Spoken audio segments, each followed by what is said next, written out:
Now, First Alert Weather with meteorologist Rodney Harris. Okay, let's start with today, which will be a dry day for Metro Atlanta. 51 degrees will be your high temperature. As we take a look at the temperatures hour by hour, still pretty cold as you get out the door this morning.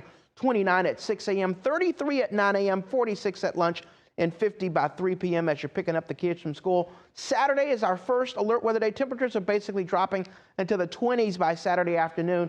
And here's the snow. It's really building in after midnight. So while we are asleep, that's when that snow is going to build in from northeast to southwest. By the time we get to 7 a.m. on Saturday morning, basically along and east of I-75 is where this snow will set up, from Ellijay to Canton to Atlanta, down toward Conyers and Covington and Edenton eastward. If you're west of I-75, some flurries are possible, just not as much. And that snow will continue for East Georgia throughout Saturday morning. After lunch Saturday, that snow is going to gradually move out, and by 4 o'clock, everybody will be completely dry. But we are looking at, particularly in East Georgia, up to 4 inches of snow. And by the afternoon, that's going to combine with gusty winds to produce some dangerous travel. So if you are in a winter weather advisory or winter storm warning that I have been showing you, we don't encourage you to drive on Saturday morning or Saturday afternoon. The other story for the weekend are the cold temperatures that you already know about. We're at 22 on Saturday. That's really going to be like in the afternoon. And then by Sunday morning, as you get to church, we're down to 15 degrees